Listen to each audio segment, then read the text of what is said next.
মচমচে এবং রসালো এই পিঠা দেখতে যেমন সুন্দর খেতেও মজাদার। আসসালামু আলাইকুম everyone, welcome to my channel. নতুন রেসিপির ভিডিও নিয়ে আবার চলে এসেছি আপনাদের সামনে। নিয়ে এসেছি ক্রিস্পি এই ফুলঝুরি পিঠা। রসালো এই ফুলঝুরি পিঠাটি খেতে যেমন মজাদার, দেখতেও অনেক সুন্দর। আর অল্প উপকরণে অল্প সময়ে এই মচমচে রসালো এই পিঠাটি তৈরি করে ফেলা যায়। চলুন মূল রেসিপিতে যাই। মচমচে রসালো এই ফুলঝুরি পিঠার জন্য এখানে একটি মিক্সিং বলে আমি 2 কাপ ময়দা নিয়েছি। আপনারাও কিন্তু ময়দা নেওয়ার চেষ্টা করবেন, আটা দিয়েও হবে, তবে ময়দা দিলে খুব বেশি ভালো হয়।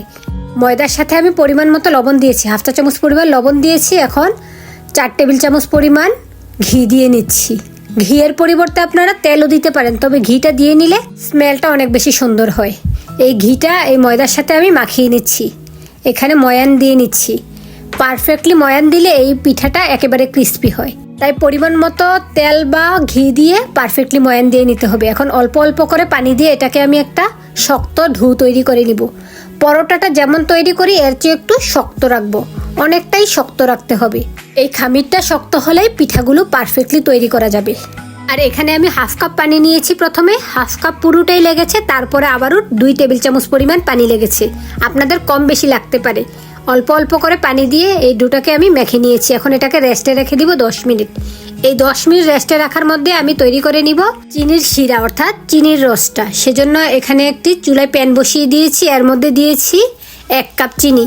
এই 1 কাপ চিনির সাথে আমি 1/2 কাপ পরিমাণ পানি দিয়ে নিচ্ছি। এই 1/2 কাপ পানি দিয়ে ভালোভাবে নেড়েচেড়ে এটাকে জাল করে নিব।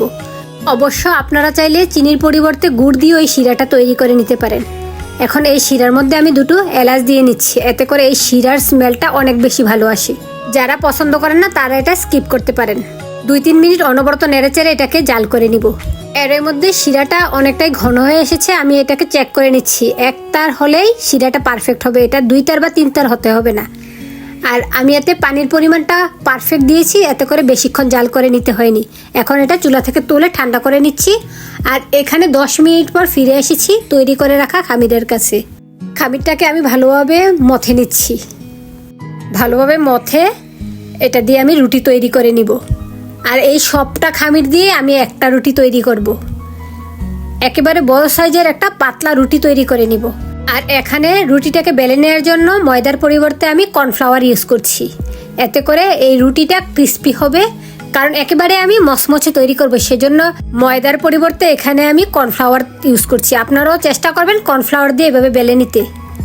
এই রুটি বানাচ্ছি, এই খামিরটা আমি অনেকটাই শক্ত রেখেছিলাম, সেজন্য একটু সময় নিয়ে এটাকে একেবারে পাতলা করে বেলে নিতে হবে। এই তো আমার একেবারে বড় একটা রুটি বেলা হয়ে গিয়েছে। দেখুন রুটিটাকে আমি অনেক পাতলা করেছি, যতটুকু সম্ভব পাতলা করে এই রুটিটা বেলে নিতে হবে। রুটিটা বেলা হয়ে গিয়েছে, এখন এর উপরে আমি ছিটিয়ে দিচ্ছি কর্নফ্লাওয়ার। কর্নফ্লাওয়ার ছিটিয়ে পুরো রুটিতে আমি প্রলেপ লাগিয়ে নিচ্ছি। আপনারা ভিডিওটি ভালোভাবে লক্ষ্য করুন। দেখুন আমি একেবারে পুরো রুটিতেই এই কর্নফ্লাওয়ারের প্রলেপটা দিয়ে নিচ্ছি। এখন রুটিটাকে আমি ভাঁজ দিয়ে নিচ্ছি। আপনারা ভিডিওটা ভালোভাবে লক্ষ্য করুন কিভাবে আমি এই রুটির ভাঁজটা দিয়ে নিচ্ছি। আর এখানে কর্নফ্লাওয়ারটা ইউজ করলে রুটিটা ক্রিস্পি হবে। পরবর্তীতে আমি যখন ফুল আকারে পিঠাটা ভাজবো তখন সহজে এটা খুলে আসবে। দেখুন এই উপর দিয়ে আমি আবারও একটু কর্নফ্লাওয়ার দিয়ে তারপরে ভাঁজ দিয়ে নিচ্ছি। আর এইভাবে কয়েক ধাপে এটাকে ভাঁজ দিতে হবে, কারণ আমি তৈরি করছি ফুলঝুরি পিঠা। এখানে বেশি ভাঁজ দিলেই এই ফুলটা পারফেক্টলি তৈরি হবে। এখন আমি এটাকে বেলে নিচ্ছি। এটাকে একটু চেপে চেপেই বেলে নিতে হবে, কারণ এখানে কয়েক লেয়ার রয়েছে, সেজন্য এখানে চেপে চেপে একটা মোটা রুটি তৈরি করে নিব। এখনকার রুটিটা একেবারে পাতলা করব না, অনেকটাই মোটা থাকবে।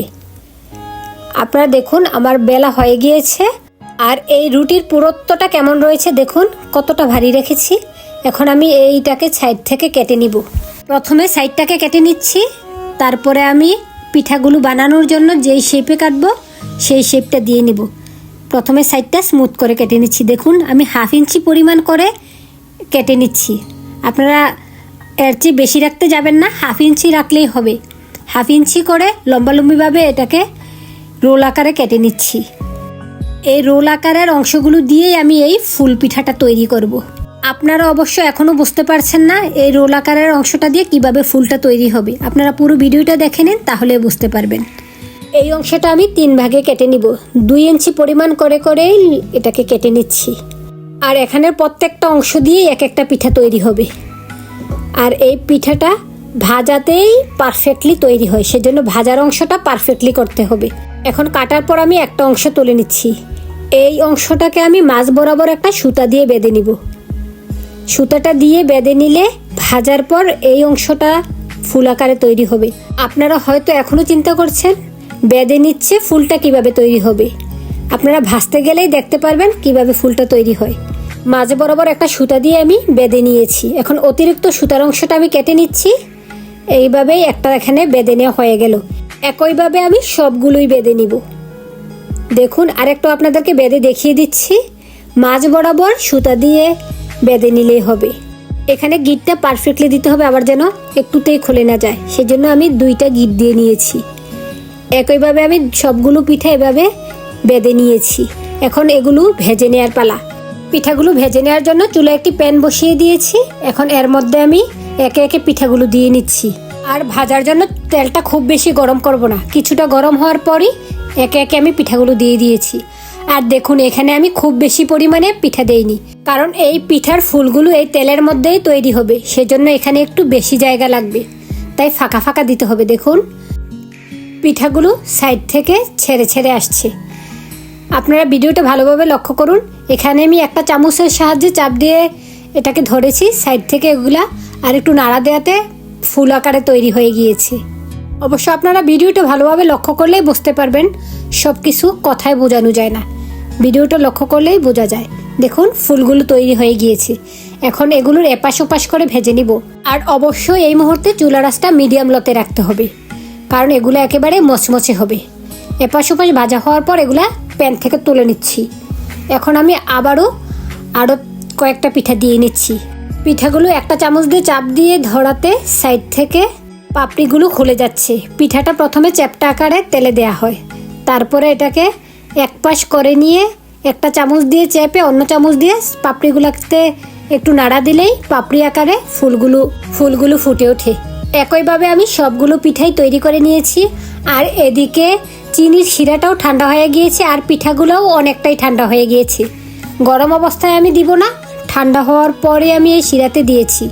শিরাতে দিয়ে উল্টে পাল্টে 5-6 সেকেন্ড রেখেছি, তারপরে শিরা থেকে তুলে নিচ্ছি। এগুলাকে খুব বেশি সময় যাবৎ শিরাতে চুবিয়ে রাখতে হবে না। এখন শিরা থেকে তুলে প্লেটে নিয়ে নিচ্ছি। একইভাবে আমি সবগুলো পিঠা এই শিরার মধ্যে চুবিয়ে নিয়েছি। আর উপর দিয়ে এখন আমি আবারও একটু চিনির রস দিয়ে নিচ্ছি। এই পিঠাটা রসালো, সেজন্য খেতে ভালো লাগে। একেবারে মচমচে থাকে, সাথে রসালো, সেজন্য এই পিঠাটা খেতে খুব বেশি ভালো লাগে। আমি এখন উপর দিয়ে তিল দিয়ে একটু সাজিয়ে নিচ্ছি। পিঠার মাঝ বরাবর একটু তিল দিয়ে নিচ্ছি, দিয়ে পিঠাগুলোকে সুন্দরভাবে সাজিয়ে নিচ্ছি। দেখুন, সবগুলো পিঠাই সাজানো হয়ে গেছে, আর পিঠাগুলো অনেক বেশি সুন্দর দেখাচ্ছে আর অনেক বেশি ক্রিস্পি হয়েছে। দেখুন, একেবারেই মচমচে। আশা করি ভিডিওটি ভালো লেগেছে। আবার চলে আসবো এরকম অন্য কোনো নতুন রেসিপির ভিডিও নিয়ে। সে পর্যন্ত সবাই ভালো থাকবেন, সুস্থ থাকবেন। আল্লাহ হাফেজ, আসসালামু আলাইকুম।